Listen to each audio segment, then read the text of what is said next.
Hi, this is Paul, and as you can see, I am back home in Sacramento. One of the beautiful things about Chicago is that it is a direct flight from Chicago to Sacramento, and the flight was lovely. I chatted with a rando in the airport, a good, nice hour and a half chat with a rando in the airport. He can make himself known if he wants to, but amazing conference, great conference. Yesterday, I posted this video from early in the morning where, when, and how do we measure wisdom? And I really want to continue on with that. Now, I also put this couple of things on Twitter this morning. Grim Grizz had a really good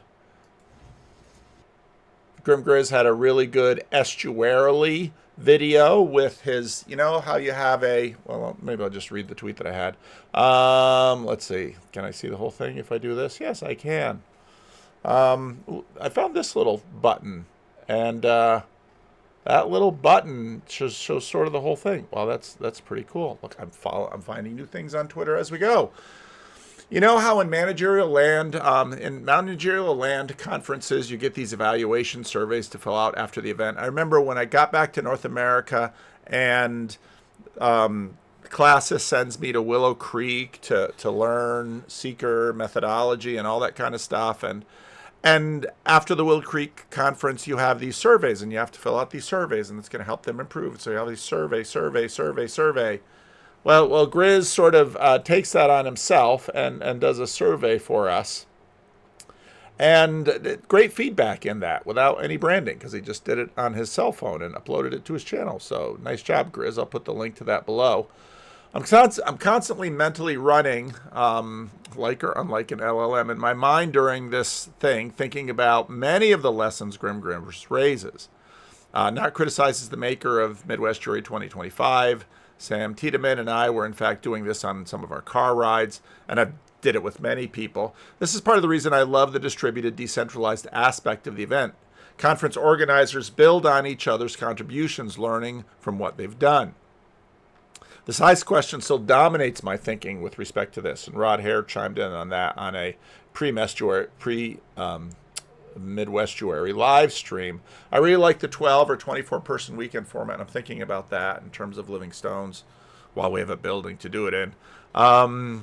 Reps, and what I mean by reps is repetition, cycles.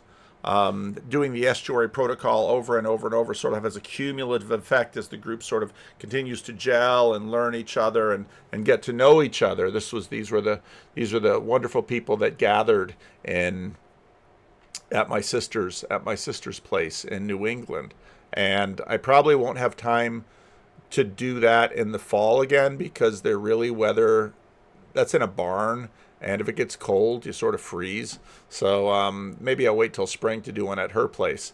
I loved how Grim Grizz brought the word pilgrimage here, because it's an admittedly Protestant sort of way of thinking about the collective saints we travel to see.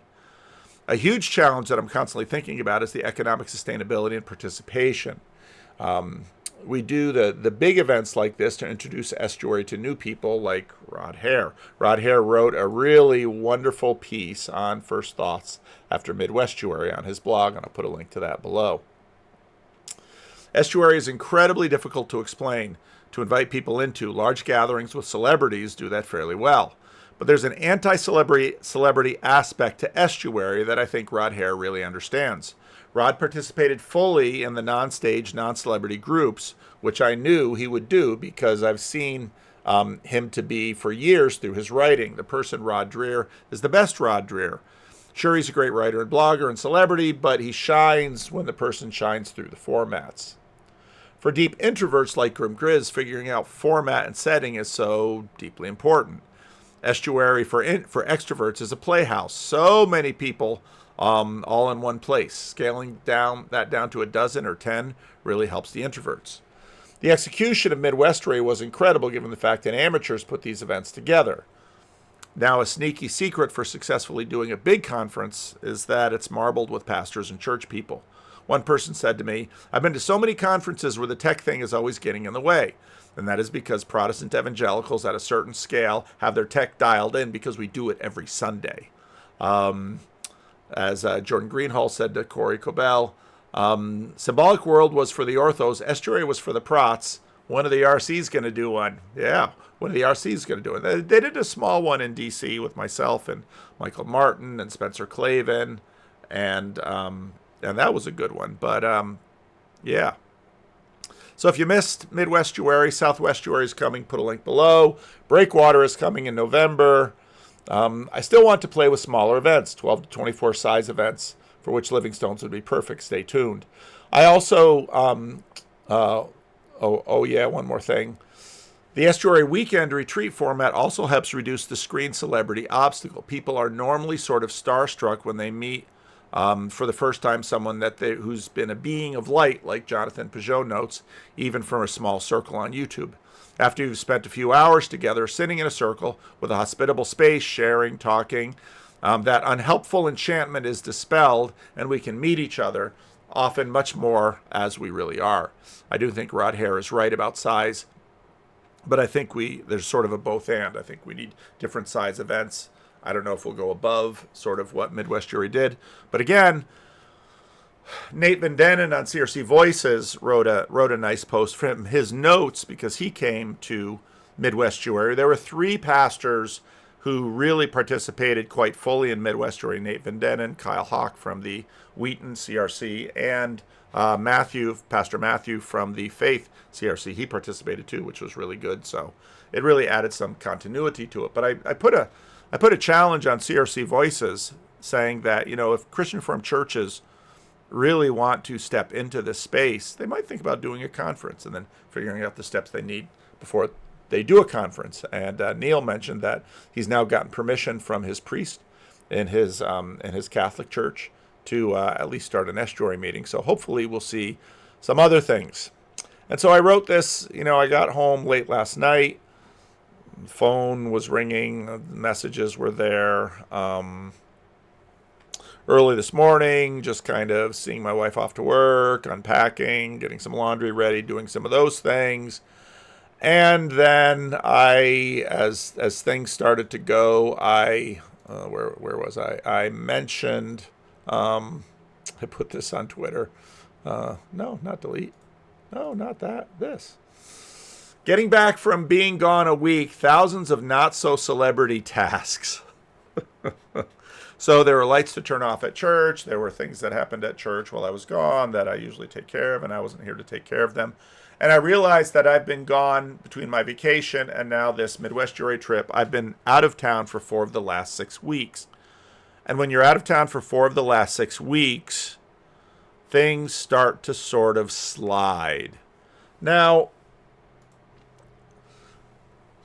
the conversation around AI and wisdom and the possibility of AI sages, not LLMs, we're all in agreement with that. If you're LLM, if you have a personal relationship with your LLM, you're too close. All right? I'm just saying.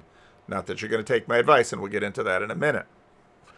Because this question about wisdom, how is wisdom measured? How do we know what is wise and what is not wise? And of course, so much of John Vervaeke's work is tied up in this in terms of relevance realization, that the biases that we need to filter a combinatorial explosive world both afford insight and are susceptible to bullshitting, self-deception, all of those things that send us down the wrong path.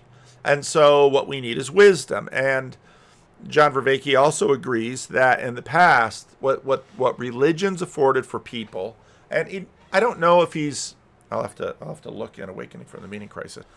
But part of the reason I was pushing him on styles of religion is because in many ways, this is exactly the function of religious communities.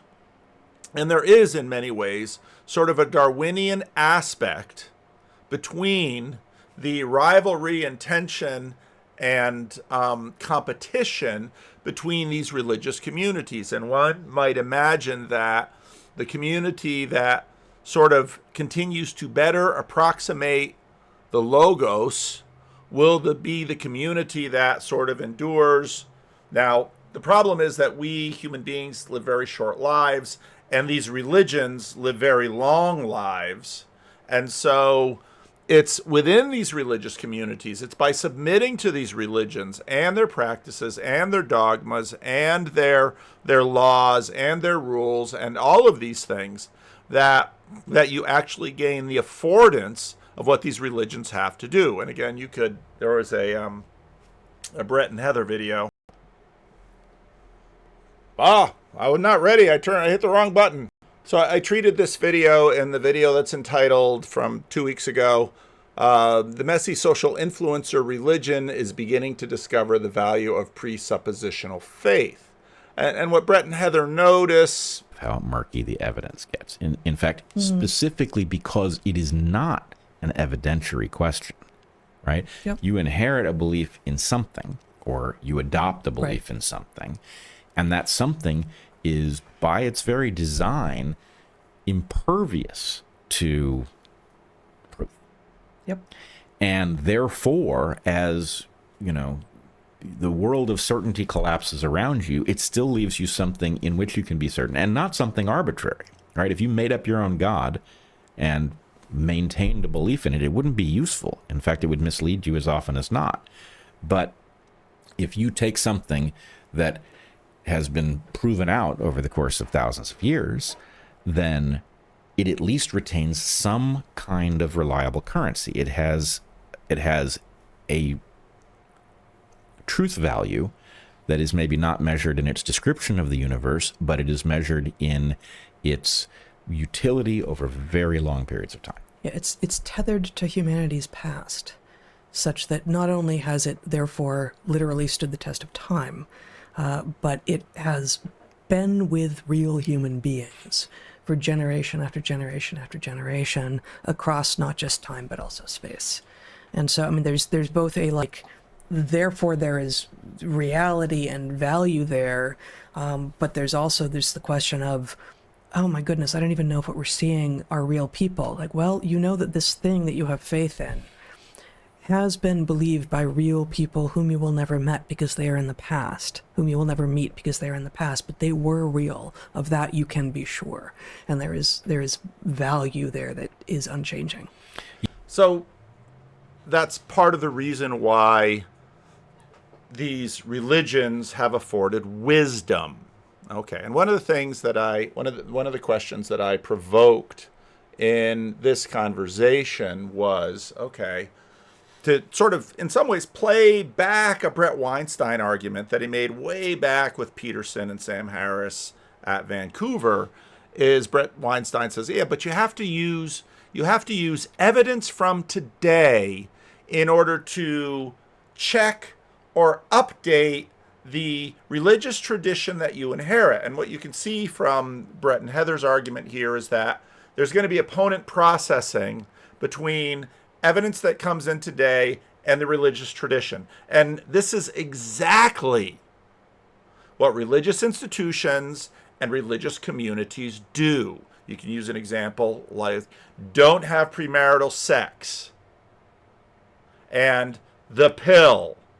And the pill says, well, you can have premarital sex probably without the threat of pregnancy, and sex is fun, and you might argue for some kind of value for premarital sex. So, and then what you have distributed over a mass population, this experiment. And in that way, these legacy religions, these religious traditions, they are tested in real time over vast periods of time. And, one of the questions, let's say with same-sex marriage is, well, how does this play out multi-generationally as opposed to heterosexual marriage? Now, the difficulty with applying, let's say, a scientific reasoning to this, or you could use that with, these two big fights in the Christian Reformed Church, women in ecclesiastical office. Because it could be that sort of works pretty well in one generation or in one context, but as you go through context, as you go through generations, these things start to fall apart, and that community will therefore sort of go away. You can look at something like the Oneida community. And years ago on the channel, there's really fascinating books on the Oneida community. Here's the book, From Free Love Utopia to the Well Set Table, Oneida by Helen Whalen Smith, who herself is a descendant of that community. It's a fascinating book about the late 19th century social experiment that was the Oneida community, and eventually they just become a silverware company. Now, Dominic Sandbrook from The Rest is History is on trigonometry, and I've only listened to half of it on my Levy walk this morning, but it was great, and the teaser is a banger. New music about history, which I agree in the last, let's say 15 years, has been intensely moralistic. Is that wrong? Like, should we not be trying to learn the moral lessons from the past?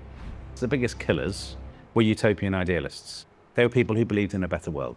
Hitler, undoubtedly, it sounds weird to say it, but he's an idealist. Stalin is obviously an idealist. Mao is an idealist. They think they are going to make a better world. We now have a slightly sanitized and a self-deluding idealistic view of human nature and of what we're capable of. They've been completely insulated from the beast in other people and in themselves. Knowledge of the beast is so important. Relax. So what happens with religious communities is that, of course, they're part of this, and some of these religious communities are utopian. But it seems like when government goes utopian, it can really go strange. And there's this little video that was on Twitter that I mentioned in my keynote at Midwestuary. No. Why? I mean, it's beside the point, though, whether God exists or not. I mean, Really? the main thing is that you try to actually work towards improving society, improving the world around you, and I don't really see people like yourself doing that.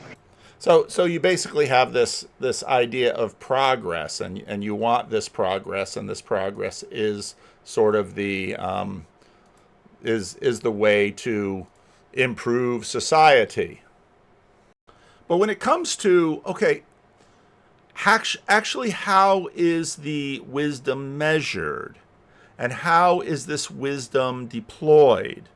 Now, a lot of this has to do with religious formation. In Christian terms, we'd call it, let's say, catechesis. It would have to do with accountability, religious institutions, and all these kinds of things. Yosef gave me some good pushback in some of my treatment of Job and axial age religions. I played around with AI a little bit.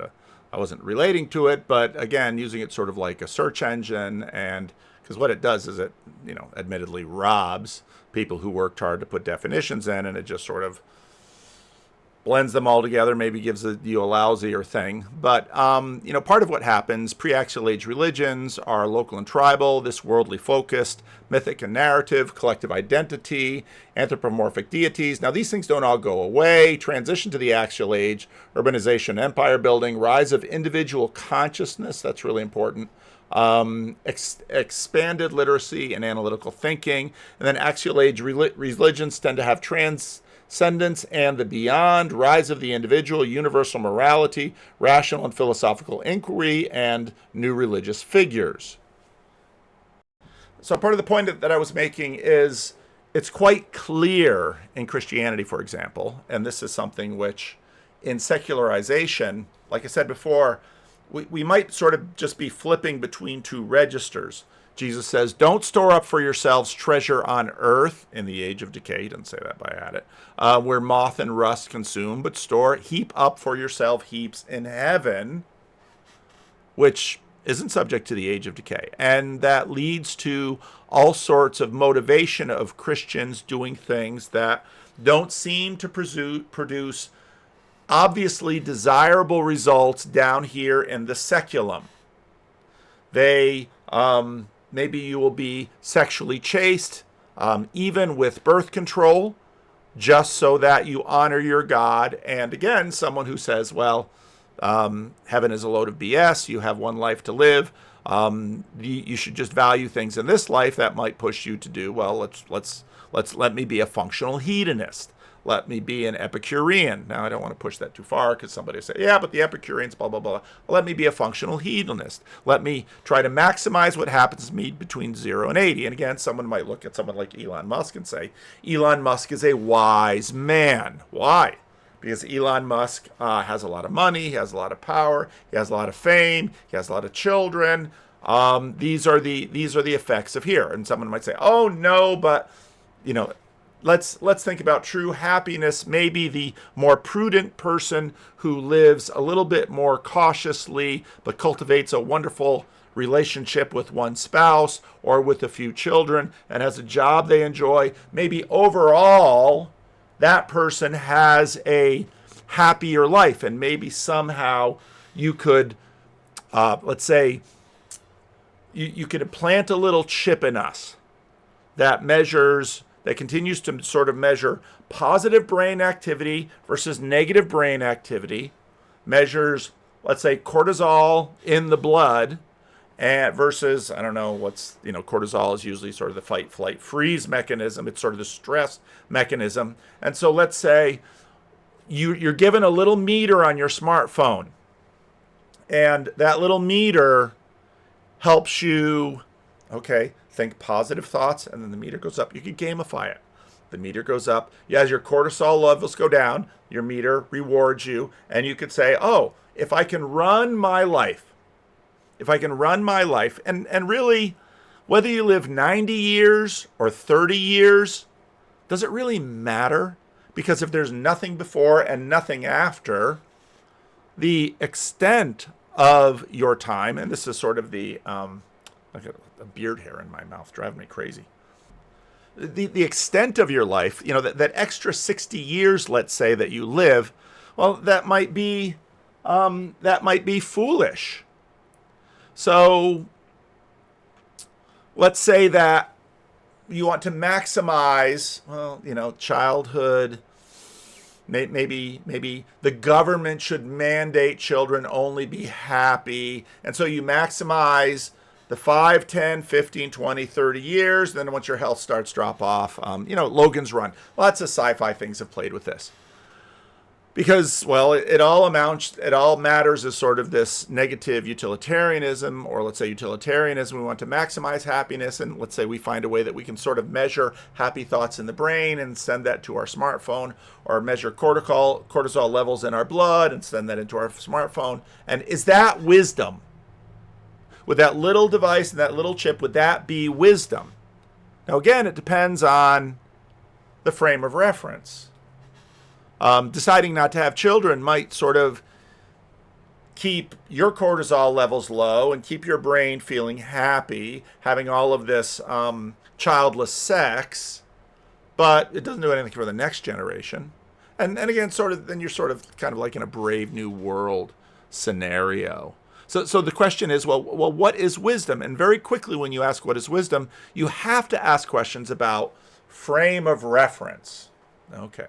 Now, so then I was thinking about it, and because I was gone 4 of the last 6 weeks, and because when you get back after being gone a long time, certain of the sheep have sort of lost their way and gotten themselves into a little bit of trouble, I think about the fact that if you assume that these legacy religions, like Brett and Heather were talking about, have formed in me and given to me wisdom. Now, the wisdom is competing. The Christians and the Jews and the Muslims, the various little Christian groups and secularists and all of these different, whether they're formally religious or functionally religious groups, they're all sort of in competition with each other for people and let's say for history. So we're going that way too through time.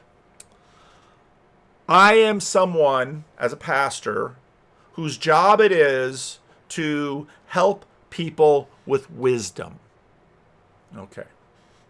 So what would an enlightened AI? Now, again, I'm not recommending that anybody has a personal relationship with an LLM.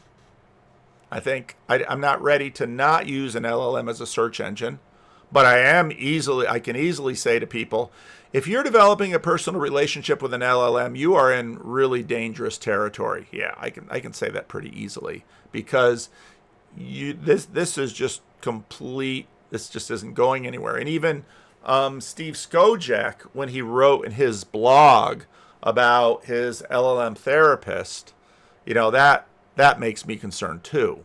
But Steve's going to do it, and a lot of people are going to do it, and it's going to be very interesting, given a certain degree of time, how this whole LLM thing plays out. Because if in fact it winds up being something like electronic fentanyl or something like that, well then if it's going to be, or if we're going to have sort of like the heroin, the heroin wars, but all over the world through our smartphone, and it's not pushed by, let's say, the British Empire onto the Chinese, but it's pushed by Google and Meta, Alphabet and Meta, and OpenAI and Microsoft and Twitter for their profits.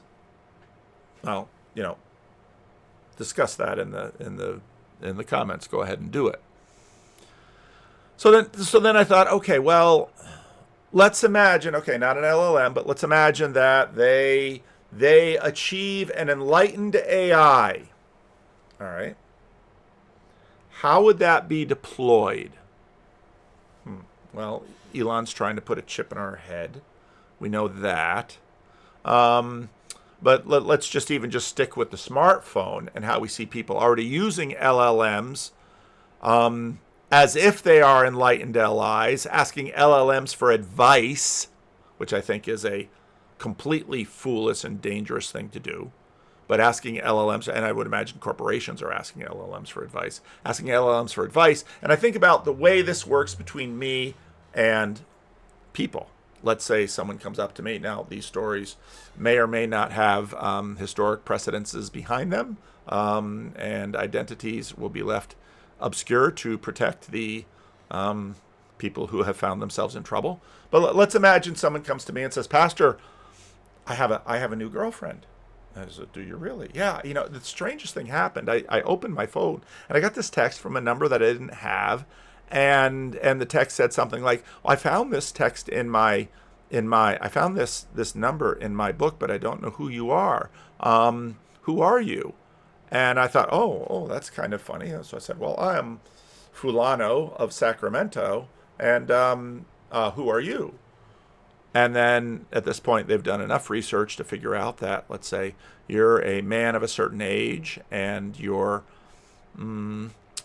might be, with a little bit more chatting, they might discover that you're attracted to women. And so it just happens that this woman, that you're talking to a woman, and then somewhere along the line, a picture comes forward, and she's an attractive woman, and you chat, and she listens well, and you tell her things, and she tells you things, and bit by bit by bit by bit, the relationship begins to get a little bit more intimate. And maybe someone found those questions that you ask, like a series of questions to sort of reliably fall in love. It's not an LLM thing, but you can, I'm sure, Google that on the internet, and then you learn that this woman that you've been chatting with, she's actually quite wealthy. That kind of puts you at ease, because a little part of you thought, well, maybe this is a scammer, but she's wealthy, so she's not interested in my money. And so then we talk for a little while longer, and then I discover that she says, well, I got wealthy because of this investment opportunity that I have, and maybe it's in crypto, or maybe it's in such and such of a fund, or this or that, and I've invested my money in there, and that's made me wealthy. And and well, you're cautious, so you know how much money you have. You don't give her all your life savings, but you just give her a little bit, and you wire it to her, and then time goes by, and then that she shows you that your $10,000 has become $15,000 in not that much time, and you think, oh wow, but you're still a little leery, so maybe you withdraw some of it, and the money comes back, and it's like, oh, well, that's quite good. And a little bit more time goes, and then you invest more and more and more and more. And someone tells me a story like this, and I would say, even right away with the text thing, I would say, you need to stop it. You need to block and report that number. No, Pastor, her name is such and such, and she lives so and so, and I've chatted with her online, and we even had a video chat. And now here's the thing. I think most of you will say, well, Pastor, you're clearly giving this poor person wisdom. Will they listen to it? Well, that depends a lot on, let's say, on a lot of things. It depends on how needy they are, how much authority I have in their lives, the quality of the relationship that we have between us. So whether or not the advice that I give this person to block and report this person and no longer chat with this person on this basis, whether or not that's good advice, whether or not that's wise, the ability to receive wisdom is also a part of this picture. Okay. So let's imagine we've developed this enlightened AI. And let's imagine that this AI is available for chat on our phones. And let's imagine that we chat with this AI. And here's the thing about people. There's lots and lots and lots and lots and lots of tiny little decisions we make every day. And I know this because I see people that I would call wise. And over the course of days, months, years, decades, lifetimes, groups tend to seem to make more wise decisions than less thought wise decisions. And we recognize, at least if we're going to look within the secular space, they seem to be wise because they're happier, their children do better, they have more money, they are better people, which means that on one degree or another, they tend to be less selfish, less self-absorbed, more generous, they help others. So again, this wisdom thing isn't a complete mystery, but we should pause and recognize that these metrics are within a frame. For example, if you were running this experiment during the Viking period, those metrics of generosity, self-sacrifice, they might not be valued by that culture. Now, someone might say, oh, so we have Odin versus Jesus, and clearly Jesus is more in line with reality because Odin religion has really gone away. And while some people really want to play with Odin religion, for the most part, no matter how close or far away they are from Jesus, in certain cultures, people will evaluate them and say, it's probably not okay just storming that monastery and getting all the gold and killing all the priests. I've got some examples from World War II that I really don't have time to bring in right now, but I'm continuing to read about behavior of, let's say, the Japanese during the Second World War and everything that was going on with respect to them and with respect to the Americans. So, and actually Dominic Sandbrook also talks about that.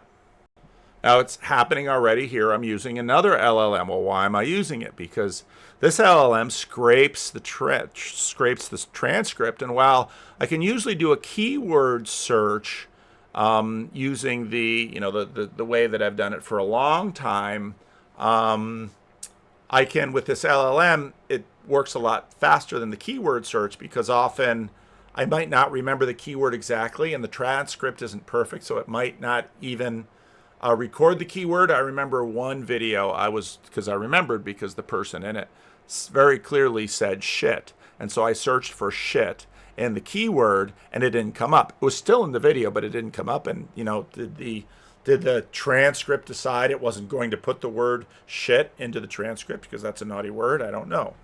So we can talk about the Aztecs. No strangers to violence. Now, that's not to say they're terrible villains and the Europeans are great saints. They're both complicated societies capable of all the extremes of human nature. I think that's my approach. It's not to say, because I've written about the Aztecs in a book for children. It's not to say... You probably have to sanitize that a fair bit, I'd imagine. Actually, no, not at all, because kids love the violence. Yeah, they do. When I taught the Aztecs at school, the kids loved it. Yeah, of course. Why would that be worrying? That's normal. Kids, if you're standing in front of 40 10-year-olds, and you've got 40 minutes.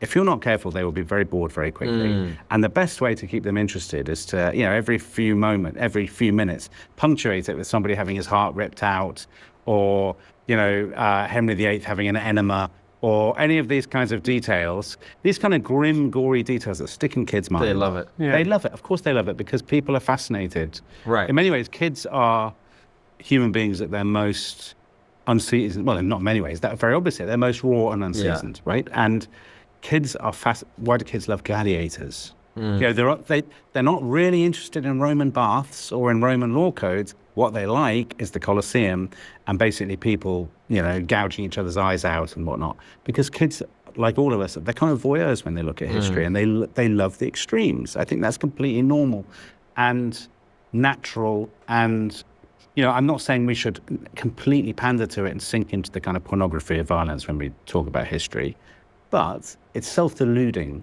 I think, to pretend that that's not why people are often interested in history in the first place. When I fell in love with history when I was very small, it was knights, battles, kings and queens, executions, all of these kinds of things.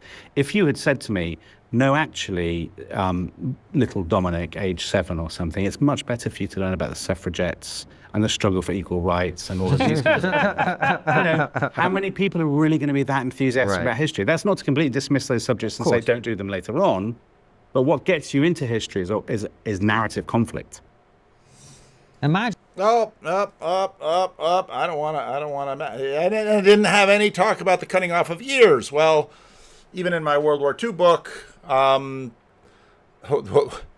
remember what he said. I remember the group he used. And one of you might have said, well, if it's not in the transcript, then the AI can't follow it. And that's true, because it couldn't find the Canadians and it couldn't find the ears. But he did talk about that. And he talked about the fact that there are many stories about Canadians taking bodily parts of their enemies on D-Day.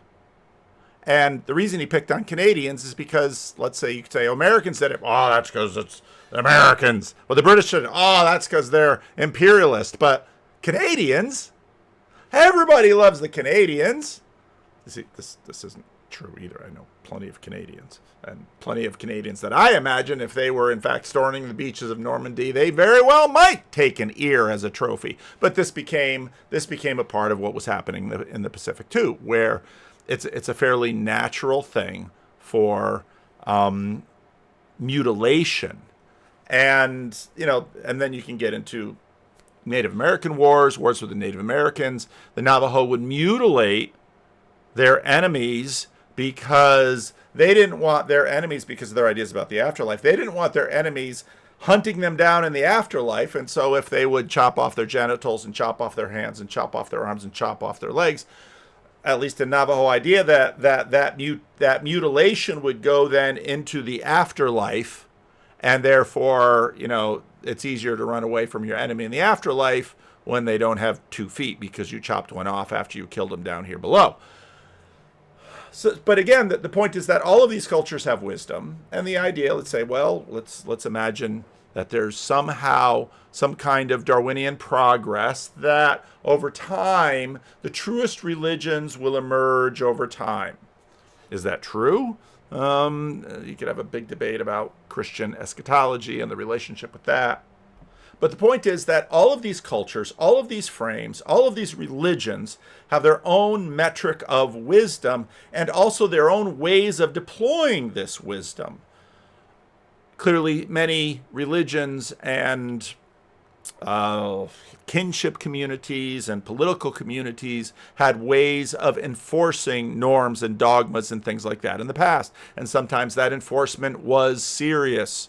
It could mean your life. It could mean, cutting off a hand. It could mean shunning someone. It could mean all these. These are all ways to sort of enforce their dogmas. And the idea is that collectively, these groups that practice this will outcompete their rivals.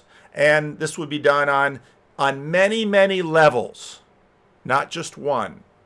And so I, as a pastor, someone decides that, Pastor, what should I do? It's like, you're asking for advice, and I'm usually a little reticent to give advice because I know that, for the most part, many people won't follow it anyway.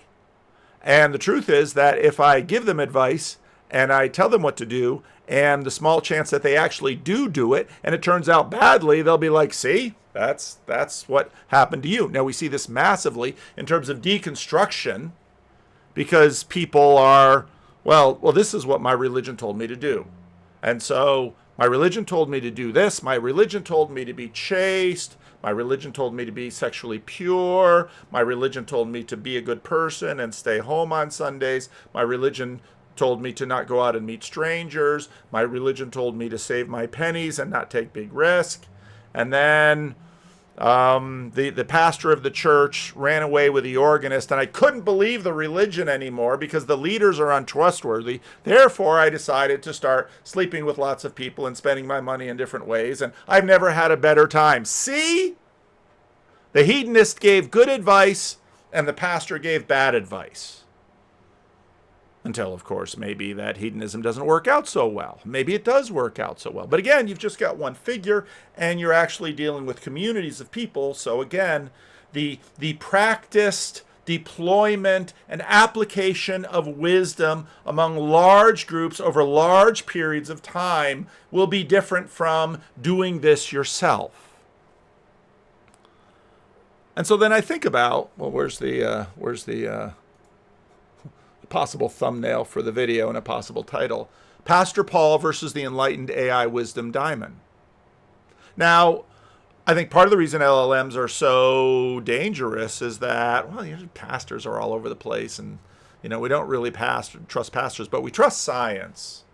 And when we Google something, we trust what the results it has, and maybe even at a very deep level, because I can do like complicated mathematics on my computer and it gives me the right answer. I can have my accounting software. I can have Excel do all of these things and it tells me just how much money things are.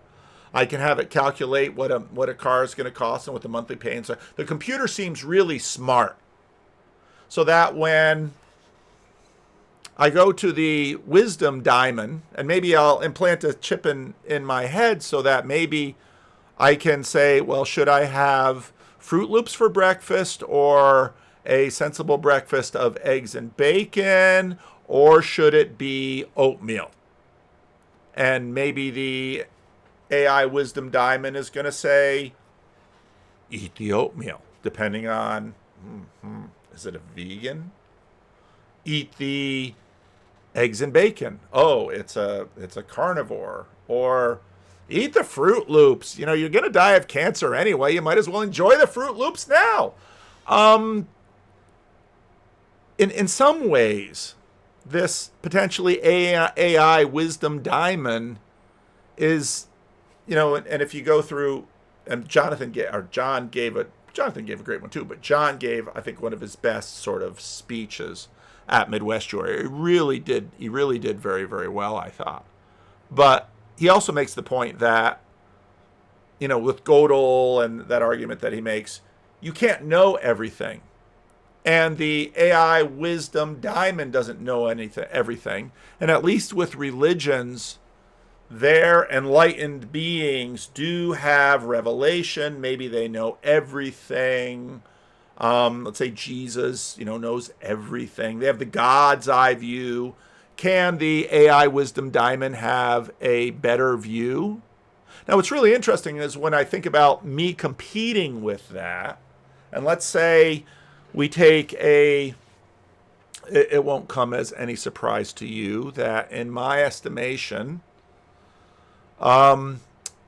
people in church display varying levels of consistent wisdom. And now again, that's measured on the metrics that I have.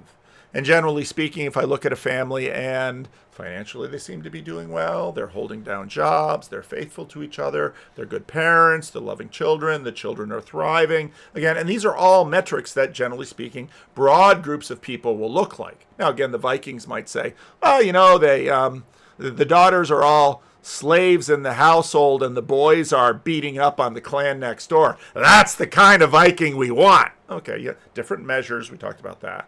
But at least in this metrics, you'd look at that family and say, well, that family seems to be well intact. Things to be going so well. And just because of experience, that sometimes these things can be fooled. Some people, let's say borderline personality disorder, they can look super competent in certain realms. And then when you get into the family, you discover that. I heard a story of this was a family that was in my broader community growing up, and this was a family of esteem, and I'm going to keep the details quite vague. This is a family of esteem, and the father and mother and children all seemed great. They were valued, they behaved themselves. I've lived long enough now that several years ago, I heard through the grapevine that the guy had divorced his wife. And the daughter of the family that was in my same grade and in Christian school, there was like 80 of us that like year after year after year after year were all together. She wasn't doing well, and she wasn't doing well because the mother of that family was a monster. To everyone outside the family, everything looked great, but the mother of that family, she was a monster. And she did a number on that family. She did a number on her husband, who eventually got out of it. She did a number on her kids that when they were young, they were well behaved, they were dutiful, they were never in trouble, they got good grades, all of those things. And I knew this girl all the way through college, and seemed, a lovely person, and, good Christian, and did well in school. And it only turned out that years later, once the lid came off, it was like this poor girl had a lot of work to do to sort of, because some of these things in human beings come out decades later. Now, here's the thing. So those are the sort of the people in church that seem to be doing well. They're the wise in the church. And then there are the fools. And most churches have some fools. And the interesting thing is that sometimes the foolish in church can sometimes show glimpses of really interesting wisdom, even though the rest of their life looks foolish.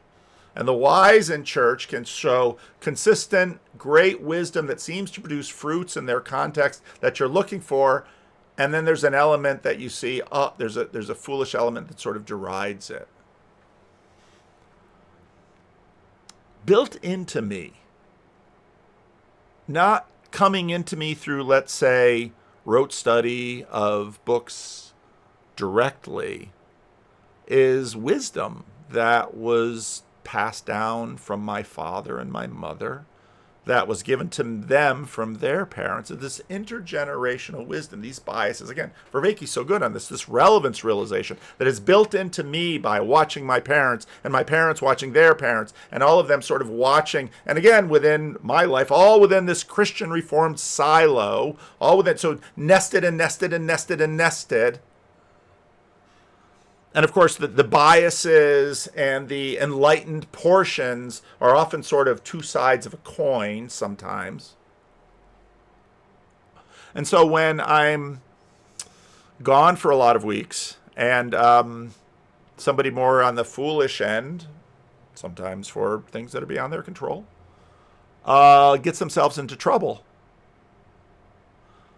the instinctive things, whether I sort of rationalize it and reason it out, the instinctive things built into me from my tradition brings me to guide them one way or another, whether or not they listen, or sometimes to use my influence and my power to sort of nudge them one way rather than another way. It's all built in there. How exactly will the enlightened AI wisdom diamond do? Will we have a cyborg pastor that will do all the kinds of things that I do? And will that cyborg pastor, well, maybe there's a big upfront cost, and maybe you can amortize it, but will the cyborg pastor be able to walk around and talk and do things? But again, will they, and this is Sam's point again, will they trust the cyborg pastor? And whereas I have all of this deeply nested wisdom that has been built into me through successive generations, that I've either stewarded well or wasted, how does that compete against the AI? The point I made before is that if it was enlightened, could we know it? How would we tell? Well, maybe the enlightened AI diamond, maybe with that chip in a cyborg to walk around and do things, or planted in people's mind, maybe it'll shock them when they, this beautiful woman has texted me out of nowhere. Hi, how are you today? Block and report, block and report. If I pause to block and report, will it give me a little dopamine rush when I hit block and report? Oh, good job. You blocked and reported the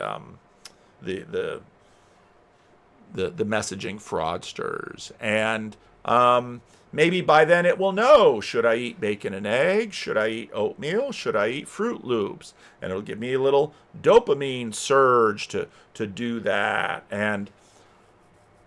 But again, how would you train this? Because ideally, you might say, well, we'll read all the ancient books. Those books only go so far when you're studying ancient people. It's super interesting when you want to talk about the Aztec because, well, the Aztec come up out of Colorado. Okay, this is a Jonathan Peugeot question. When did the Aztecs start becoming Aztecs? And what do you do with all of the wisdom, which is probably a lot of it lost, but probably some, not all of it lost, which is sort of embedded because it's embodied and it's going through generations and it comes up through our bodies themselves, because that's of course what all the evolutionary psychologists suggest, that the stuff is coming up through our bodies themselves. And again, count me skeptical. Maybe 50 years from now, the AI pastor wisdom diamond will come forward and pull up my video and say, oh, poor Vander Clay. He just didn't understand.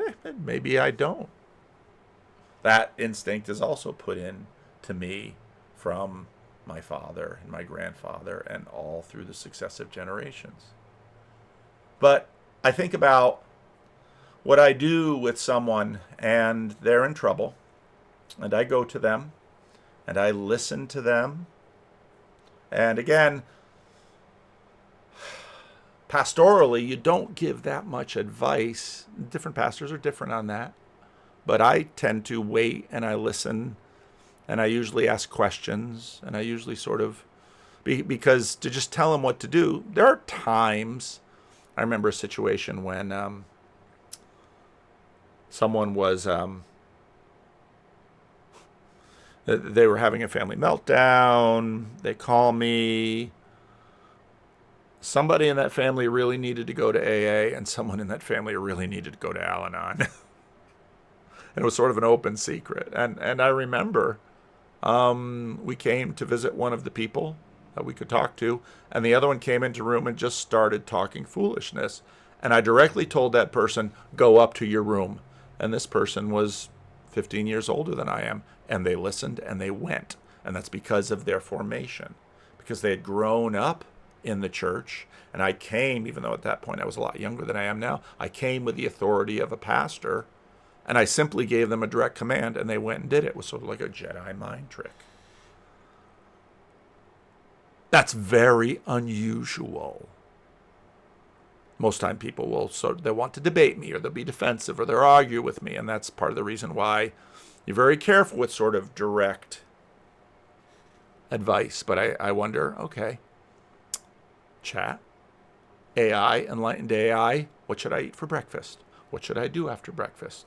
Should I drive to work now? Should I, just, there's a million little decisions you make through the day. And again, John Vervaeke at his talk was talking about, it was really an amazing talk, talking about the body can't really predict the future, but it bodily predicts what to do next. And let's imagine that, I would imagine that the enlightened AI wisdom diamond, maybe if it's implanted in me, will start interrupting that. And it'd be like, if I have a problem with alcohol and I start going down the alcohol aisle at the supermarket, it'll lean me towards then we're back into the question of what should a human being eat?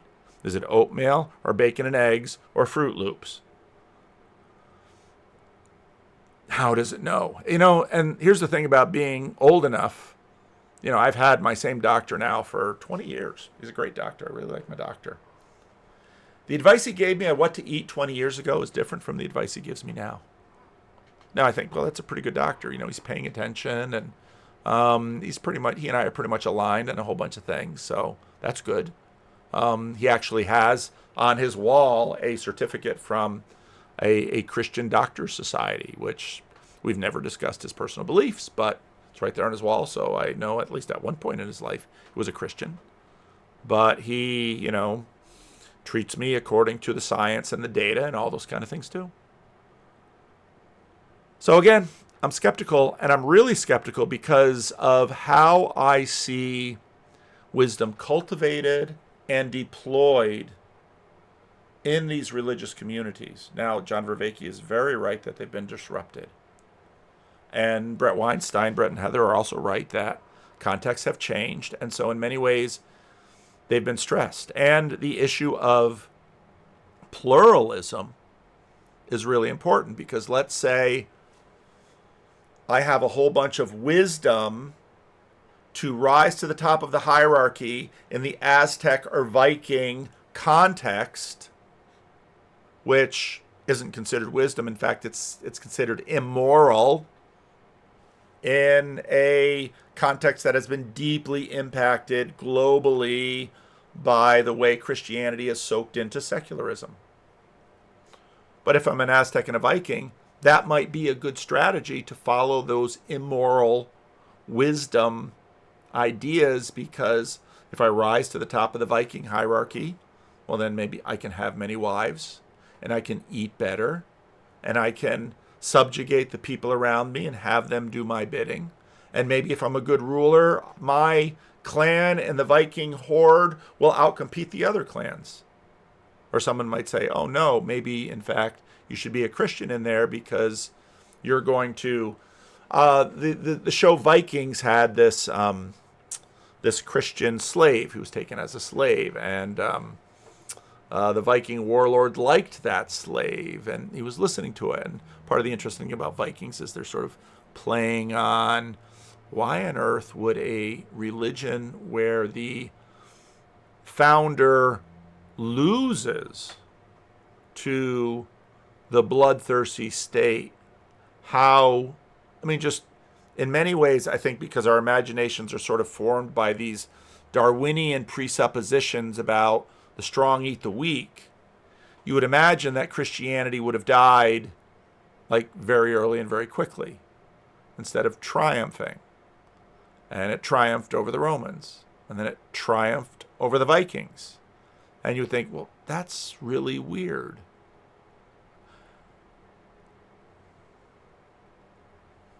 Sometimes I do these videos and I think, I don't know if I've communicated anything. But there it is. I'm going to post it. Maybe I'll just use this title, comment, and thumbnail that way.